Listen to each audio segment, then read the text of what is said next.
Ryan Reynolds here for Mint Mobile. You know, one of the perks about having 4 kids that you know about is actually getting a direct line to the big man up north. And this year, he wants you to know the best gift that you can give someone is the gift of Mint Mobile's unlimited wireless for $15 a month. Now, you don't even need to wrap it. Give it a try at mintmobile.com/switch. $45 upfront payment required, equivalent to $15 per month. New customers on first 3-month plan only. Taxes and fees extra. Speed slower above 40 gigabytes on unlimited. See mintmobile.com for details. Sephora's biggest sale of the year is on. Get 20% off the best gifts, including makeup from brands like Rare Beauty. Oh my gosh, thank you. 20% off skincare from brands like Glow Recipe and Summer Fridays. These are my fave. 20% off hair care like Way and K18. I'm obsessed. And 20% off fragrances like Valentino, Donna, Born, and Roma. So good. 20% off your purchase. Now through December 15th. Shop now at Sephora and Sephora at Kohl's.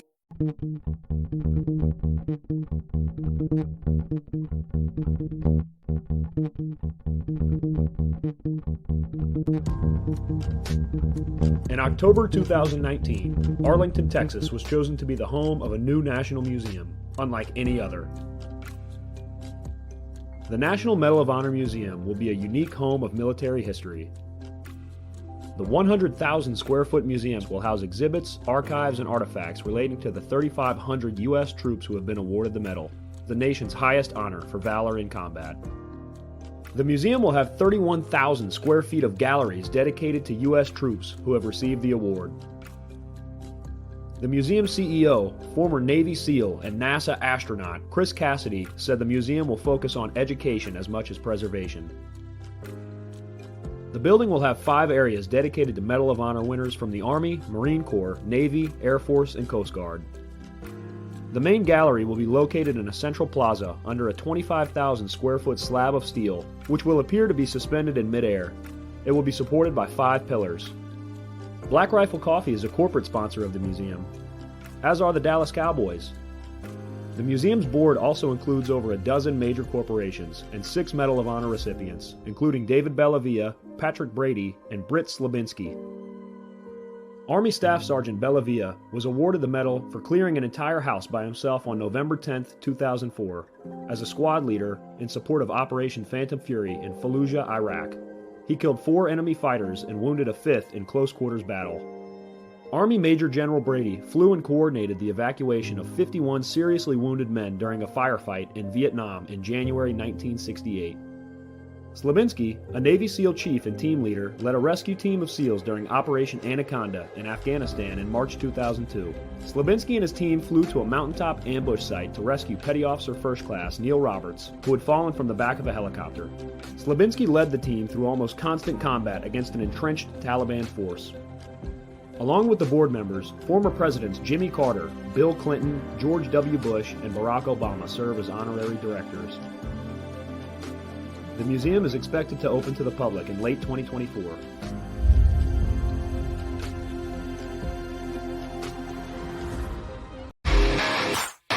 All right. Welcome back. Misfit Nation. Misfit Nation. The Misfit Nation Show. We are a show founded by a veteran and hosted by 2 veterans and a military spouse. Our mission is to get people to tell their stories to the world. If you're an author, share your tips with the Misfit Nation. If you're a musician or an actor, our audience needs to know how they too can get into the business. Coaches, we love our coaches. Come on and share your tips with the Misfit Nation to help them become better versions of themselves. If you are a corporate leader or an entrepreneur, come on and show how you did it and how hard you have fought for success. If you are a veteran, first responder, or Gold Star family, we would love to have you come on and share your story with the Misfit Nation. We always have time for you.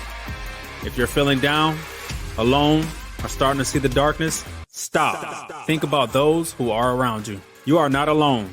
You will be missed. If you feel like your problems will be a burden to those in your inner circle or feel embarrassed, dial 988. If you are a veteran, take option 1.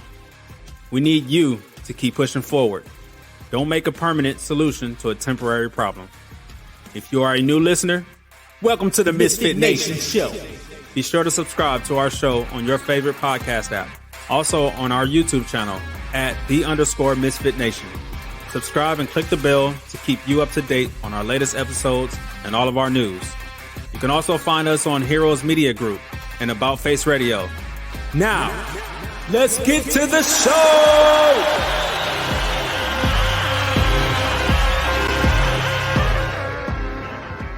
All right. Welcome back to this great Thursday after dinner show. We have a good one tonight. Thank you, Adam Baum, for setting us free on About Face Radio tonight with classic rock comp. Our next guest is a retired United States Air Force Command Chief Master Sergeant. Over 30 years of service to our country.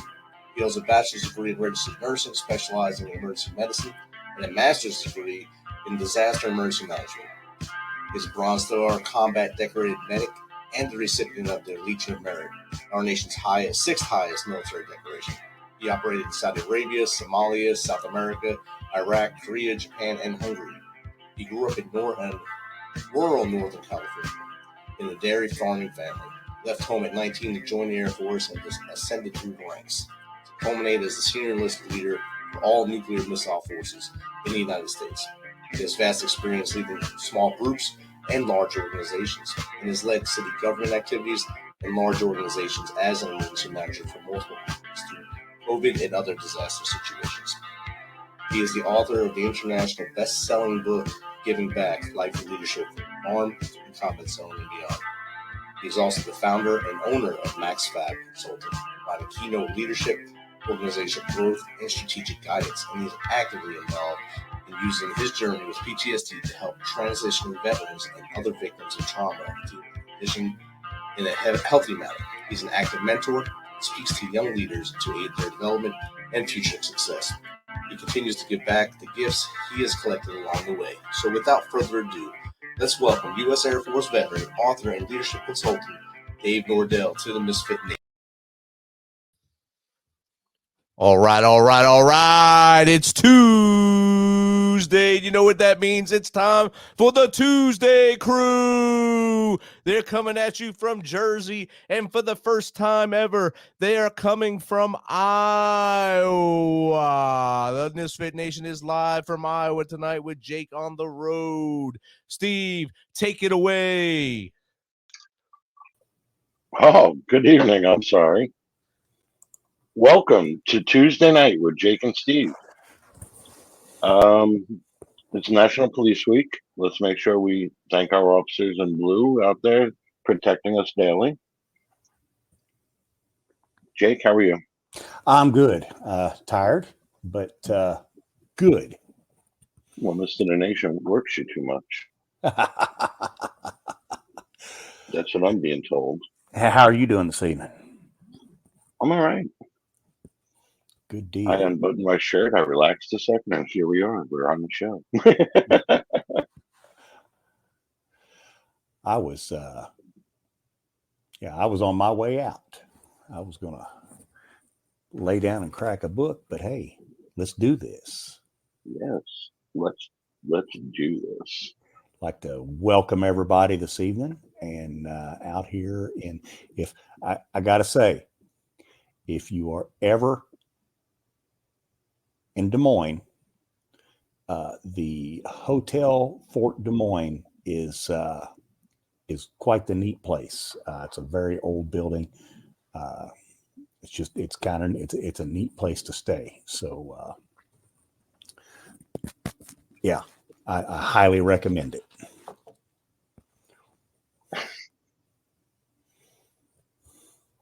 It looks like somebody just walked away. We have Brandon Steiner on tonight.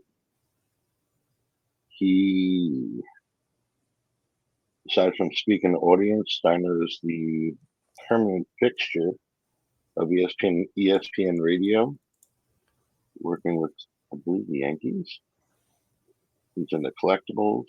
He's an entrepreneur, and we're waiting for him to come back to the room. Okay. Well, as soon as he gets back, we'll kick this thing off.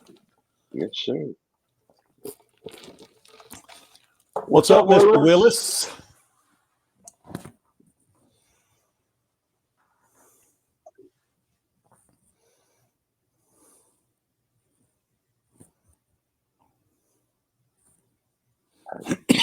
have a whole lot of dead air going on here. Yeah, we do. You were talking last night about losing somebody from EOD. Yes, we did. Lost a young lieutenant platoon leader down at, they were doing a training operation in Fort Johnson in Louisiana, and he got killed in training down there. Don't know any details yet, but just like to send out our condolences to his family and his platoon and company. He was out of the 71st Ordnance Group at Fort Carson. Terrible thing. Yes. Yes, it Every was. day we seem to see more and more of this going on, so it's really just depressing.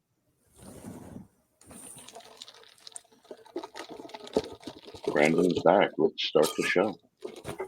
All right. Give a quick. No, I will just, without any further ado, we'll pop him on here and get this thing going. All right. Good evening. Welcome, Brandon. Good evening. What's up, guys? Not much. How are you? It's a big sports night, man. Oh, yes, it is. Rangers. Yeah, we got everybody playing tonight. Yeah, no, there's no Rangers. That was last night's debacle. Oh, that was last night? Sorry. Tonight will be the shots on 7th Avenue as the Knicks get blown out.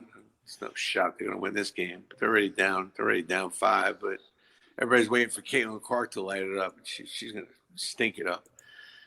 She's got no shot to play well tonight. There's no way they're going to let that happen. I was listening to the radio today, and it said I was listening to a radio station out in Indianapolis, and they said the best way to figure out who Caitlin Clark is on the floor is just pick the one that's being double teamed when Indiana has the ball. They're not even double teaming her. She's just scored her first 2 points in the middle of the second quarter, and she's going to drop about 10 or 12. The over for her tonight was 21, and that was a no-brainer. Take the under on that. She's 1 for 5, and I think she actually missed a 6 shot, but who's counting? And they're just not going to let her. They're just not going to let her do anything. She's young. She had her way in the Big Ten. It's not really necessarily the best league, even in college. And she's 22, playing against a lot of younger kids. She's a really good player, but she's got a lot of work to do if she's going to be good in this league. And part of it is making sure she's on a good team. And yes. I think Sabrina Ionescu learned that. I mean, here we are. We're talking about the WNBA, so I guess that's a good thing. But I just don't see her being the show. I mean, they really built her up. ESPN is some propaganda boy. They love to build up the stuff that they can make money on. You know, they get you right in. That's the whole thing. They're not making money on it right now, so they have to build it up. They got to do whatever they can to build up their show. They're the show. Like, you know, but the people are going to realize that this is a very average basketball game that, you know, you need to go one channel up to TNT and watch the Knicks.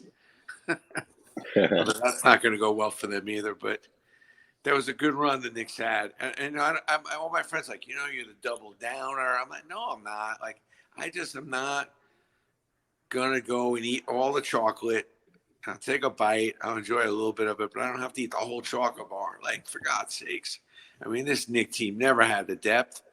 And then one injury away, and then, you know, they're falling apart like a sandcastle on a windy, rainy day. I mean, it's just not meant to be. But I love sports, and this is what it's all about. And, you know, love the hype. I'm making a fortune of, you know, I've made a lot of money over the years on the hype. There's nothing like hot market. There's nothing like, you know, just outstanding things happen. And like Caitlin Clark was outstanding for the last couple of years in college, and people bought into that, which is great. Takes your mind off some of the insanity that's going on around the world. But anyway, I don't mean to control your show. Whatever you guys want to talk about, man, I'm like an open book, man. Like, you know, I got my 5 TVs going here. I'm good. Was reading your sheet, sports memorabilia. What's the hottest thing going? Well, you know, it's interesting now. What happened is, you know, during the virus, a lot of people got in the game and really widened the trading card market. Unfortunately, it's a little it's a little wobbly. It definitely isn't. The market is definitely not as high as it was, but a lot of people are trading cards. A lot of people are trading game used stuff. There's a lot of action. People believe that over the course of time, that stuff will be worth a lot of money. I think the most important thing in the collectible market is that, there were just a lot of people collecting a lot of things. Mm-hmm. Today I was talking to a guy who's got every Hall of Fame basketball player a game used jersey. There's just a lot of people collecting a lot of things. I think they get a lot of enjoyment out of it. It kind of helps you decorate your house. People feel confident that maybe that stuff will go up in value. On my collectible exchange, the new platform I created, I'm not at Steiner anymore. Anyone listening, they know me from Steiner Sports, but I'm at Collectible Exchange. I have like 10 times the amount of product on Collectible Exchange that I ever did at Steiner.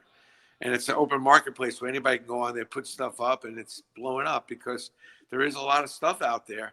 And there's a lot of great collectors out there that are a lot more creative than I ever was. I always thought I was a really creative collectible guy that did a lot of cool things. But then I'm looking at people all over the country that just amazing, what they've done and what people were collecting, what they were saving. So, and there's a lot more out there, there's a lot of closet collectors. And I'm trying to get underneath of that, where there's a lot of kids, ball players, coaches that collect a lot of stuff. And now they're starting to come forward. And we're starting to find their stuff. So there's a lot of stuff to come.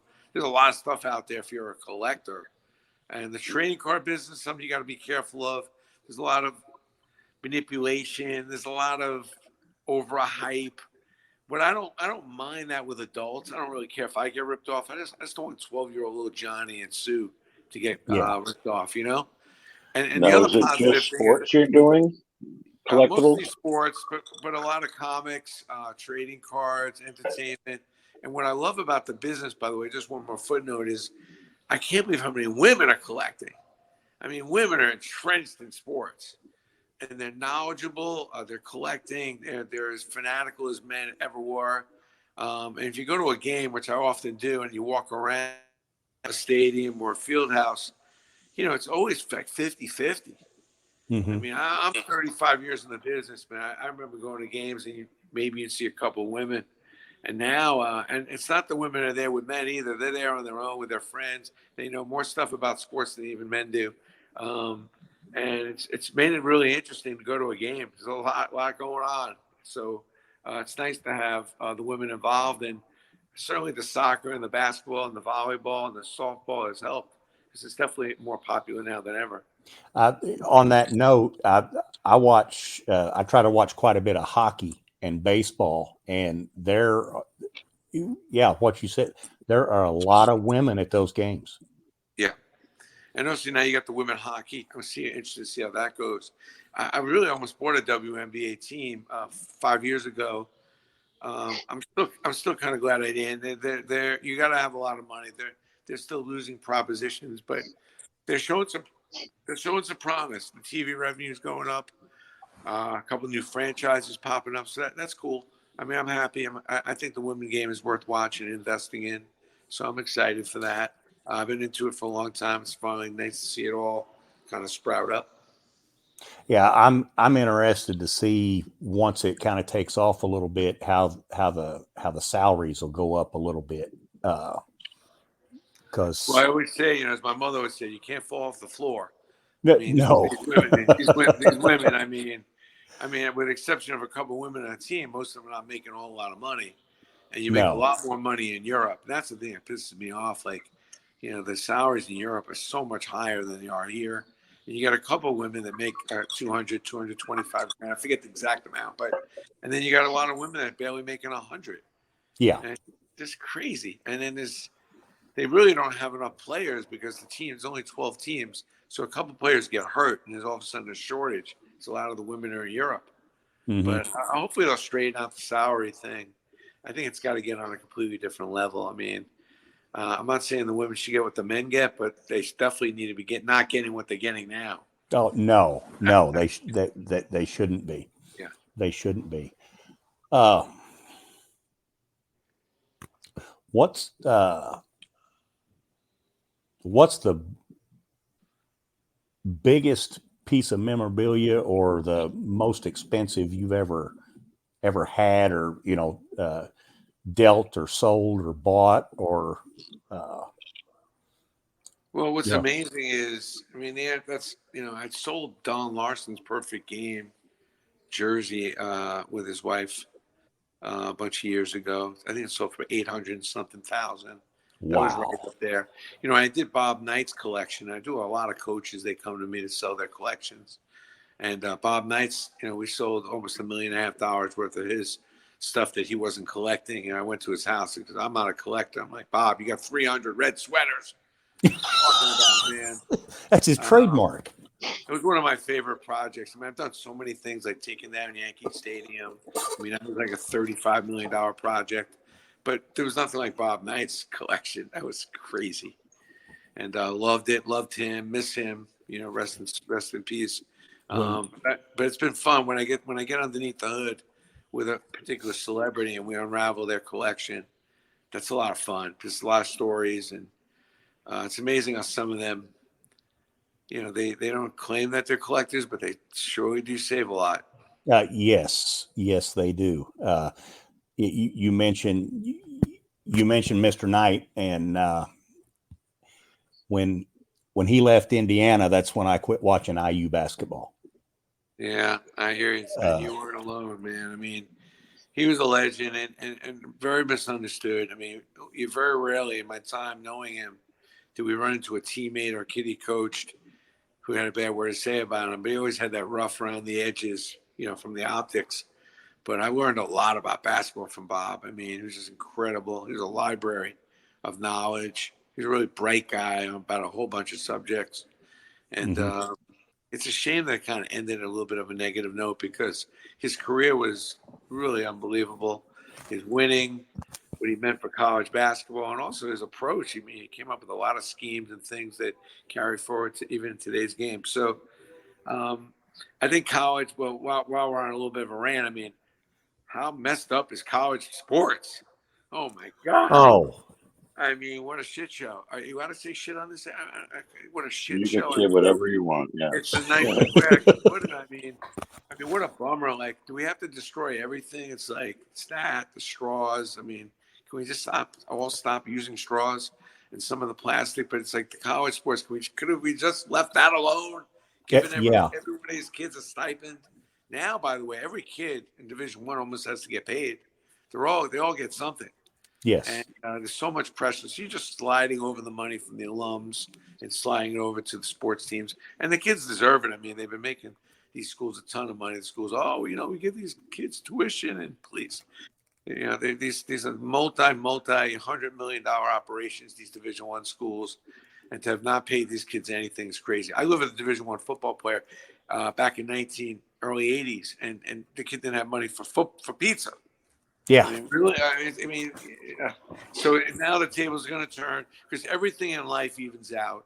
I'm a firm believer. It's like if you think you're taking advantage of something, it's just a matter of time till that something's going to take advantage of you. The goal in life is to try to be fair, try to find a win-win situation for whatever relationship you're in. And anytime you're in a one-way street, it's coming back to get you. Almost every time. And this college thing, they're coming back. They're coming to get that back pay. Oh, yeah. Oh, yeah. They're coming to get it. They're coming to get it. They're going to get it. And it's going to be, we haven't even seen the worst of this. It's going to get a lot worse. Yeah. All right. We have a question from one of our listeners. So somebody's listening, which is good. I mean, that's why I feel that out. It's like nobody's listening. They have a Topps rookie card of Wayne Gretzky from 1979 left to them by their grandfather. Is it worth anything? It is worth something. That's a great card to have. But here's the thing. When you have these cards, and by the way, if you go to starstock.com, that's my trading card marketplace that I own. It has over 1 million trading cards. And it gives you a lot of guidance of what to do with these cards. But I'll give you the guidance now. When you have a valuable card like a Wayne Gretzky rookie card, the first thing you got to do that I think you want to do is get it graded. Now, when you send it to StarStock, what we would do is, especially if you don't have a good grade, let's say the card's not in good shape, then at least we can tell you, well, this is an A or B or C. And you only really want to get graded the A cards. And a lot of people have really good cards, but they're B's and C's. And it'll cost you a good amount of money to get these cards graded. There's like 3 companies that grade cards. So that Gretzky card could be worth from a couple $100 to a few $1,000s, and if it's in mint condition, it could be worth big money. So without seeing the card, it's really hard to tell you the value. But if you message me or take a picture of the card, I can at least get an idea of what range you're in with that card, and then I can tell you what it's worth. But you're definitely in good shape. I mean, it's a good card to have. It's a highly sought after card, and it's definitely worth something. And I have another question personally. Now, you were talking baseball cards, you're talking memorabilia that way. I collect test trucks. Now, back in the day, it was, oh my God, 70s and 60s and 80s. These trucks are worth this, and they're really expensive. Yeah. They're selling on the market for $10, $15 now because nobody wants them. Is it having a buyer that wants them? I'm with you, my friend. That I collects love them? the old trucks, the Tonka trucks, I have a whole bunch of the Hess trucks. I have a bunch of the SO trucks. I was buying my kid trucks before he was born 30 years ago. But that kind of thing, it does come around. Like, I wouldn't give up hope on it. Yes, they're not selling for a lot. And Hess did manufacture. It used to be when you bought a Hess truck, they'd run out. Right. And now they just keep making them and making them. So that's a big part of a collectible thing, is that the goal when you have a collectible, if you want it to be a collectible, is to run out. And I don't think the Hess truck company got that. The Hess gas stations got that memo. But those back in the days when you got glasses, you went all kinds of stuff when you went to a gas station. But Yes. I haven't given up on it's like the Matchbox cars and the Hot Wheels. If you have them in the box and the old ones, there's certain limited edition ones that are worth a lot. Since like the mid 80s, I've been getting, say, 2 a year, and I've been collecting the older ones. So I'll take one out. I have them on display in my living room. Then I have crates of them upstairs, all in box, never touch. And there are people like I said, you see people selling them and looking for them, and they're looking for $10, $15, where years ago it was $200, $300, $400 for a truck. And I'm wondering if it's just the person looking for it, or the market itself that's changed, or what. No, there are people collecting the cars, the Hot Wheels, the Matchbox. They're in good shape. You got them in the box, definitely. Okay. Let's see, Jake, I started talking and you were lost for a second. Well, this is all kind of new to me, because I don't think I've ever owned a baseball card. I've never collected. I love sports, but that's just something that never was me. But we collected them when we were kids. We traded them. I don't think anybody actually ever put them in plastic and saved them. That's the problem. Back in the 70s and 80s when we were buying them, we were playing games with them, Stephen, you guys had neighbors. Well, yeah, we're out in the woods. Can I ask you what a lot of people think is a controversial question, Brandon?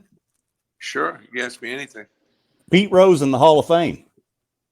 I don't think it's controversial at all. As a matter of fact, if you go on YouTube, I've been pretty outspoken about, and I did an interview with Pete a while ago when this whole thing came about, and the interview was over, and he says, "No, this interview's not over. You know what you want to ask me?" And then, he got into the whole thing about, he didn't get bet on his team, but he bet on baseball. And then I said, "Well, do you think that Mark McGwire should be in the Hall of Fame?"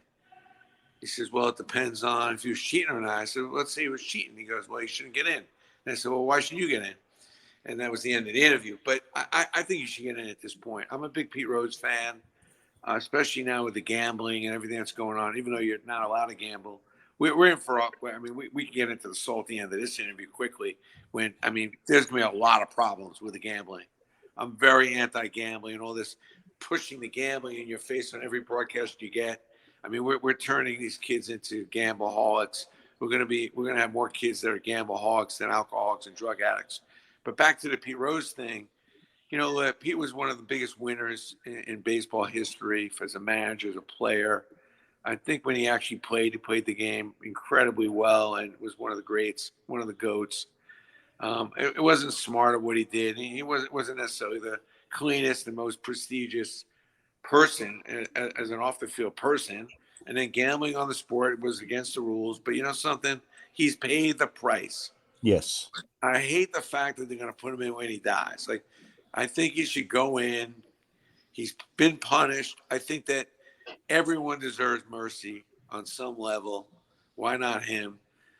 There are people that have done worse and are still playing. I don't want to get started, but so the answer is yes, put him in the hall. I think that a lot of people feel the way I feel, although not everyone. I just think it's a majority of people feel that he should get in. Okay. We got another question here from Yeah, go ahead. Angawal in Nepal. Yeah, Argawal in Nepal. He wants to know how to start a collector business that can go worldwide. Well, I think the most important thing is you got to figure out what you want to collect and what you want to sell. And then when you figure that out, you got to become an expert on it. You can't dabble with this business. It's not a come and go business. There's, people that are spending their whole lives on certain categories in collecting. So you got to be knowledgeable. You got to really know what's happening in that particular product, where it's been, where it's going, who's controlling the production, the quantity, the pricing. You got to become an expert. And if you can become an expert on a certain aspect of collecting, you got the starting point. You want to sell, buy and sell in a product line that you're extremely knowledgeable about and that you know a lot about, and then you got something. Okay. I think it's that simple. I mean, and what's great, the trading card business has now brought tons of teenage.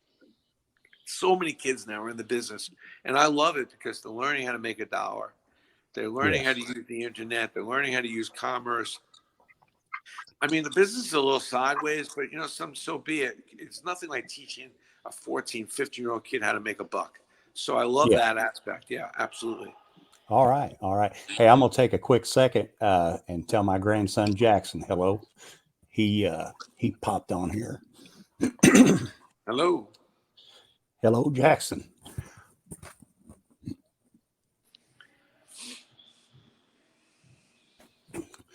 Oh, so you going to venture into anything else? Right now, I just formed a partnership with eBay. My marketplace is blowing up. My trading card marketplace, which I was always a card collector, but I wasn't an expert. I wasn't really in the trading card. So I'm getting in that business. I'm learning it. Kind of what I was saying before when you asked me about the trading cards. People don't realize, but the highest level of entrepreneurism is not with kids. It's between the age of 55 and 65. That's where the most amount of businesses start. And that's where a lot of the wealth in this country is lying, between the ages of 55 and 70, by the way, 70% of the wealth. So, I'm part of that process. I feel like, listen, I built an incredible company with Steiner, and I'm in the process of building an incredible company with CollectibleXchange. And I don't feel like I have to take over the world. I feel like there's a lot to do. I'm partnering with a lot of different brands. I'm loving taking the knowledge I have and the ability to go partner with a whole bunch of leagues and teams. And certainly with a company like eBay is just a dream come true. So I'm loving what I'm doing now. And I'm getting a little older now, so I'm really just trying to get the right a bunch of young kids to teach and give people a chance to have all these collectibles, to sell things with a little bit of some expertise and some guidance, some help around them. There's a lot of people that have big collections. They may have fallen out of love with a bunch of it, and I'm here to help them. Help them sell, turn their cloth to cash. I like the position I'm in now. I put 35, 40 years into this industry. I think I had a certain amount of impact on it, and I'm loving it. All right. That's my biggest problem. Say back in the 80s, maybe early 90s, I was big into collecting comic books like The Death of Superman, and I have them in a box upstairs in the plastic, but I never actually took care of them. So that box could be look at those comics weathered. If any of the comics are worth anything, I've got a bunch of comics. I got a couple thousand comics that we're about to process and send them to get graded. Send those comics my way. I'll sort them out for you. That'd be great. It's something that you think about when you're younger. You have them, you're all excited. Then you're like, they're in the box upstairs. And you're like, I don't know what that box even looks like right now. It's like I have all these great old comics. And I think the main thing is you're not getting any joy out of those comics, so you might as well give them to somebody who's going to enjoy them. Take the money and go get yourself some cigars and maybe go on a vacation. Yeah. We got another question from Sarah in Cincinnati. With the Preakness coming up, has gambling destroyed the sport of horse racing? No, the horse racing thing was destroyed already before the gambling thing came around, because it's so wishy-washy. It's very hard to know how. But that's all. That's like betting on horses is it's kind of like icing on a cake. I mean, that's what you do when you go to watch the track. You bet. So I have no problem with it. It's a little sketchy. I don't gamble a lot at the track, or I don't go to the track a lot, but I know a lot of people are really into it, and I think it's if you don't get too carried away, it's really enjoyable to bet on these ponies. I'm a fan of it. I've got to work with 2 Triple Crown riders in my time, and got very close with them. So I'm really Victor Espinoza, and I forget the name of the guy that won the last Triple Crown, but he was amazing. It's an old, what kind of shit? These guys are incredible. The amount of horses and winning races they've run is amazing. I think horse racing is amazing. I love that everybody gets together for the Triple Crown stuff. I think horse racing is cool, and as long as nobody's getting hurt by the gambling, because sometimes it's a little weird how these odds come about, and you hear some of the things that go on. But everything's always got a little bit of a stone thrown at it. But I'm a big horse racing fan. I like it, and I think it's fun stuff. All right. I like watching it. I like watching harness racing, but I never have. I've never bet on a horse race, but I do like watching it. Sadly, I have the Meadowlands racetrack 15 minutes down the road from me. I think to have been twice in my 55 years. So how many books have you written? Written 3. I'm in the middle of my 4th book on urban policing. Hopefully, I'll have it done by the end of the summer. But most of my books are about entrepreneurism and sales and leadership and stuff like that. That's what I speak on around the country. And I'm half illiterate, so I just kind of laugh about the fact that I've only read 3 books, and the ones I've written, that was a joke. But I'm not a big reader. It was really the point. But I feel like the books that I've written are easy to digest. They're extremely helpful if you're somebody who's into sales and entrepreneurship, or you're just trying to start a brand or a company. And this 4th book is a little more of a social issue, where I just feel like I think we need to figure out how to get a little more safer around this country, and we need to figure out how to get on the same page as our police. So I went out and I've been riding along in a lot of police cars in some really bad neighborhoods, along with a whole bunch of other stuff around New York, and just trying to understand how it all works, and trying to understand what the people in some of these neighborhoods need, so they can be, they'll let the police do what they're supposed to do, and we can put the bad guys away. Yes. And don't let them walk in one door and right out the other. Yeah, it's a problem. I didn't know New York had that area. They've been arrested 20, 30 times. It's crazy. Yes. But the book is going to be very eye-opening. The NYPD has been extremely generous. They've given me behind the scenes and a lot of access. And I'm sure you didn't think we were talking to a sports guy and talking about policing, but I love the police. Although I love the people in these communities that I wish I could help more too. And I feel like that maybe this book can get the conversation going. Okay. Looking forward to it coming out. I will definitely have to check that out. Now, when did you say it's due to, or have you finished? I think we'll probably launch it maybe in the fall, early fall. Okay. I just had a shoulder operation, and it was hard getting in those police cars with a bad shoulder. So I think I'm trying to get back into it again now, and I'm almost done. I'm about 3/4 done. I'll be done probably by the summer, and then by the time we get everything together, maybe September, October. Okay. See, every time I'm putting a police car, I push my head down to make sure I get into it right. I not have to worry about my shoulders. We got questions coming in.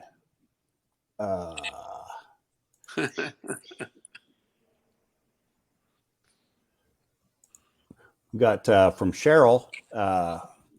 You have a lot of sports knowledge. Did you play any sports, and if so, what was your favorite? Well, I'm one of those guys that nothing happened to me. I was just a mediocre talent. I love sports, played sports, but nothing on any level that I wasn't like, oh, I hurt my knee, I threw my arm out. I wish I had that excuse, and that would just take me off the hook. But I love basketball. Matter of fact, I have an indoor basketball court at my house, and I play a lot of basketball when I can. I speak to a lot of basketball teams and do a lot of speaking with them. I like to watch a lot of basketball, including women's and men's basketball. Love the sport, love the game. Wish I was about 5, 6, 7 inches taller. It would have helped. When I do go up to the white pearl gates, I'm going to ask the good Lord why he couldn't give me a little more height. And I don't know, maybe the good Lord has an answer for that, but I'm pretty happy. I'm pretty blessed. And I love that I'm still playing at 65. So I've been really lucky. Good deal. Good. I have a question. You said you were riding along with the police. Now, is it as they show on TV or on shows, riding along where you don't actually do anything to sit in the car and they just like tour the town, or did you actually go on calls? Oh, no, I Real go on life? the calls. No, I go on the calls and I get out of the That's car. what I was go wondering. into the buildings. I go into the robberies. I'm out of my mind. When you read this book, you'll be like, I cannot believe this guy did this. I thought I was going to be sitting in the cars, and then I start going on the calls, like, let's go. That's why I had to ask. I watch enough TV to see all those cop shows. Like, oh, right along. They just, cruise around. They don't answer any calls. I'm like, did he actually go on a call? Did he actually do anything real life? No, I really do go on the calls. I really do. That's pretty cool. And, I've been on shootings, robberies, been scared shit. I mean, I'm not going to lie, man. Some of the calls and some of the things I've done, it's very dangerous. And I'm going to try to elaborate in the book. And these are all my choice. So I'm not complaining. I'm just explaining. But right, it's and my wife was not happy about this book and not happy about this process. Got a question here. Pretty much hands-on. So. Got a question here from Walt. He says he has the first 2 complete series of G.I. Joes sealed in plastic at his grandma's house. Got an idea of what kind of range that they would sell at? First of all, I love that. And it's funny. I do another show and somebody called me with some of that as well, which is, I definitely have no idea what they're worth, but I definitely am interested in selling it and putting it up on my site. I'm not sure how big that set is, but if you take a picture and email that to me, which if you guys can send the email to or message this person my email address, I'd be more than happy to give you a valuation on it and help you sell it. There's no joy in if that's sitting in your closet, but I don't have the value on that. You got me on that. I'm not. My question to Walt would be, what's that? Is it G.I. Joe figures or is it G.I. Joe comic books? That's what my question would be. Because no, I thought it was the G.I. Joe sets, the actual Army man stuff. It says 2 complete series of G.I. Joes. I don't know if it was a series of comic books or actually figures and stuff. Because I've seen those little G.I. Joe Jeeps go for a couple of $1,000s, old 80s and 70s. So yeah. Well, hey, Brandon, it has been great talking with you. I could keep you on here all night asking questions about this stuff because this kind of piqued my interest. I only have 2 things that I ever collected. My dad got them. We live close to French Lick, Indiana, and Larry Bird had an outdoor basketball court that had to be moved when they put in a new water line. And when my dad went down to get the easement to put the water line through, when he took down the basketball court, Larry gave him the rims off that basketball court. Holy shit. And so I've got those up at my mom's house. And that's about the only thing I ever collected. But I would sometime I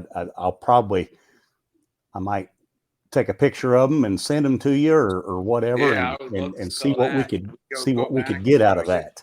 Try to go get some pictures of Larry's old house and see if we can document that those are the actual rims. And I think some people would like that. I mean, one of the great basketball players of our time and amazing. Yes. Back to the G.I. Joe, it was comics. See, that's why I asked. I was confused. It was the action figures. He responded that it was the comics. Oh, it was the comics. Full sets of G.I. Joe comics. Those would be worth some money. I'd love to sell those too. Those are cool. Well, your email and information should be on the show, so we'll be able to post that up. So if they have information, they need to send you information. It'll all be in Yeah, there it goes across the bottom right there.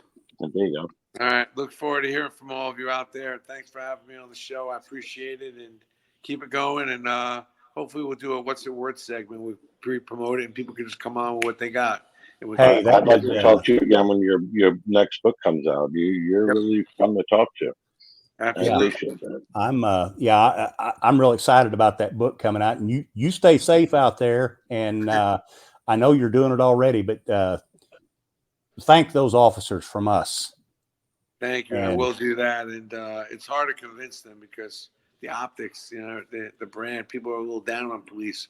And I'm hoping this book will just straighten out the story a little bit, but also get us to realize that there's some things going on in these neighborhoods where these people need a little more help than what the police can provide. And hopefully there's a bunch of different things that will open up.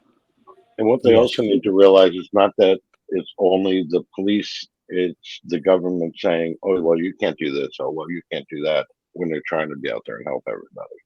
Absolutely. It's the higher ups, the politics of it all. Absolutely. Well, hey, Brandon, thank you. Have a good night, man. Thanks. Thank you very much, and we'll catch you next time. Absolutely. Thanks. Okay. Yeah. Good night, everybody. This is a message from the U.S. Department of Veterans Affairs. Got a question about your VA benefits, healthcare, or eligibility? Go to va.gov, where you can access a new interactive chatbot to ask questions 24/7. One can still browse va.gov for information, but you can now ask specific questions to the chatbot, like what's the PACT Act? How do I apply for disability benefits? What's my claim status? You can access the new feature through va.gov's Contact Us page. Then click on the Start Chat button. The chatbot will continue to improve veterans' access to information about the benefits and services they've earned. This is one way VA is offering seamless and secure access to its online resources.